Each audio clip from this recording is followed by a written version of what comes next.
José é da Coruña, estudou Dereito e Administración e Dirección de Empresas. Veu a Hong Kong por traballo e case sen darse conta, xa leva 3 anos nesta cidade.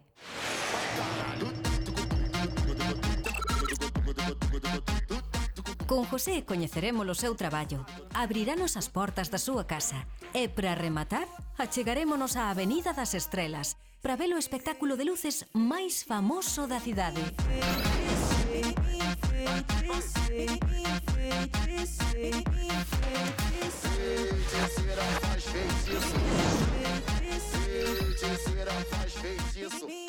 ¿Qué tal, José? ¿Cómo estamos? ¿Qué tal? Mira que día galego temos hoxe aquí en Hong Kong, non? Bueno, para que estáis como na casa. Desexando saber que fai un doleiros nunha cidade tan peculiar como é Hong Kong. A ver, un pouco a vida, non? Que se vai chevando por diferentes derroteros. Son abogado, traballo neste edificio de oficinas tan alto e levo aquí en Hong Kong xa 3 anos traballando. Se queredes, pois vamos a ensinarvos un pouco a oficina e logo pois vamos para ver a cidade. Pois desexando,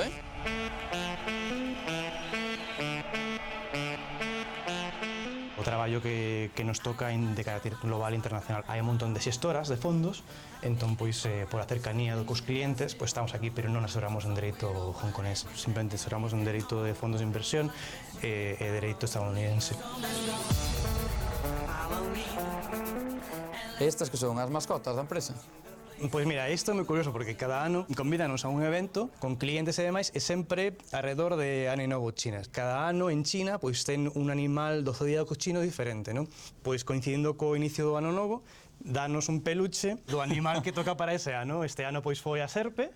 É dicir, estamos no ano da serpe agora. Este ano da serpe, sí. Pero o dragón animal é daquela maneira, non? Bueno, sí, sabes, a cultura chinesa, como curiosidade, pois cando eu ano dragón as parellas chinas, pois ponse máis a mansa obra para facer fillos, porque eles queren que nazcan xusto no ano do dragón, porque, bueno, non sei... Porque sae máis... Sae mellor, non? Máis fieros, máis... Saímos á rúa e a chuvia non paraba, algo que por épocas é moi común en Hong Kong. Aquí, ao contrario que en Europa, os invernos pois son suaves, non chove tanto, pero no verán hai moita máis humidade e tamén hai tifóns, que o primeiro ano que estiven aquí, pois tiven un tifón cada fin de semana. Foi, a verdade, bastante frustrante, non poder sair da casa.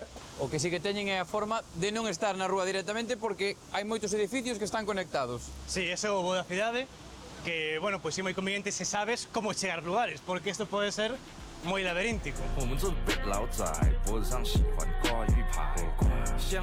Pois brincando de edificio en edificio, imos ata a casa de José. A ver se hai sorte e saudamos á súa parella. A quen poderemos saudar seguro é o seu gato. Pois nada, este Jeremy, o meu mozo, Nice to meet you. non fala galego, non fala castelán. Pouco a pouco, entendo. Pouco a pouco. Pois nada, isto, como podes ver, unha casa bastante pequena, pero segundo os estándares de Hong Kong, pois normal. Cantos metros cadrados ten? Estos son como 45 metros, máis ou menos. Vemos o parque de atraccións po gato, pero o gato non o vimos. O gato está un pouco tímido, pero está ali agochado. A ver, por onde anda? Tumito, e aquí está. Gato hongkonés ou xa naceu en Galicia? No, naceu en Hong Kong, pero se todo vai ben, morrerá en Galicia.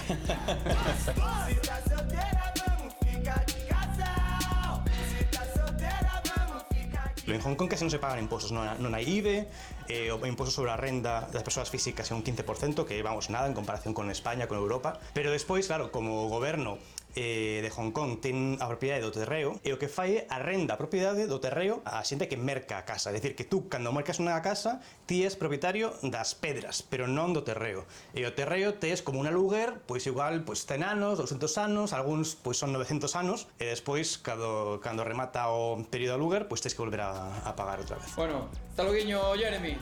Ata logo. Hasta logo.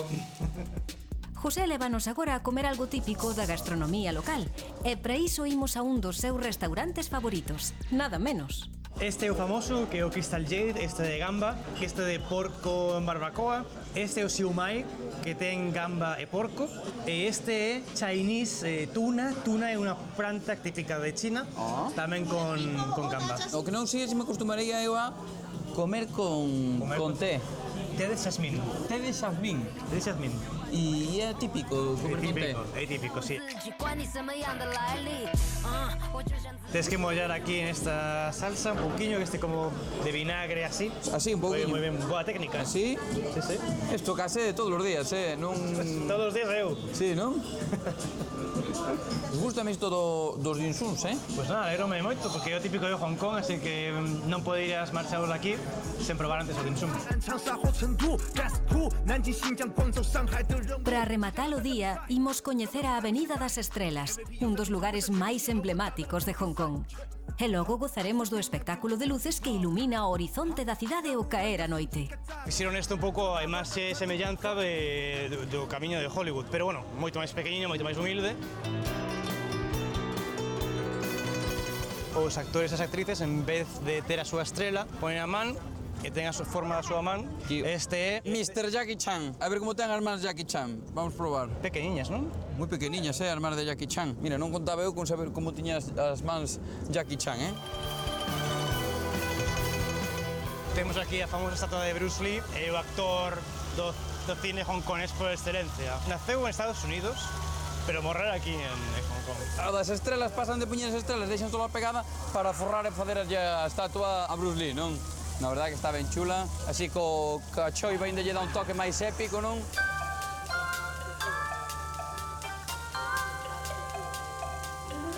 E ao caer a noite, o prometido. Espectáculo de luces son na Avenida das Estrelas. E imos ver o espectáculo de luces, que é, digamos, o máis icónico, ou unha das cousas máis icónicas aquí de Hong Kong. Básicamente, que todo o horizonte de rañaceos ilumínase, os edificios coordínanse con diferentes luces e demais, hai como musiquita. En un minuto, xa comeza, agora as 8, puntualidade británica, todos os días. Trick or treat，能想象却不想下，能做大就想个办法。为什么挂场上称霸，就是叫你怕，把我狂轰滥炸。能想象却不想下，能做大就想。José, foi un placer pasar esta xornada contigo aquí en Hong Kong. Foches un guía magnífico e a ver se a próxima que nos vemos é en Galicia. En Galicia será. Un saludo a todos, a miña nai, ao meu pai, meus amigos, que estáis moi lonxe, pero eu votos mucho de menos, bueno, xa quedará pouco para volver a veros. Saúdos para todos os amigos e familia de José. Se falamos de gastronomía entre Oleiros e Hong Kong, cal escolles? Oleiros, onde estea unha boa tortilla de pataca, quen se quite o chop suey. Onde están mellor os prezos? Oleiros, sen dúbida alguna. E en canto a festa, La de Hong Kong, en Oleiros non hai festa, casi. onde é máis hospitalaria a xente? Home, onde estea xente da terriña, pois que se quite os demais, non? Un pouco polo tema cultural tamén, a familia, amigos, sempre tiran. Con que humor quedas? O humor de Oleiros, obviamente. Temos moitísimo máis sentido do humor. Aquí a xente é máis de humor máis tipo barateiro, de tropezo nunha pedra e caio ao chan. Ese é o humor, aquí. Que clima prefires? O clima, aínda que a xente queixase do clima de Galicia, a min, onde este o clima de Oleiros, que se quite o demais.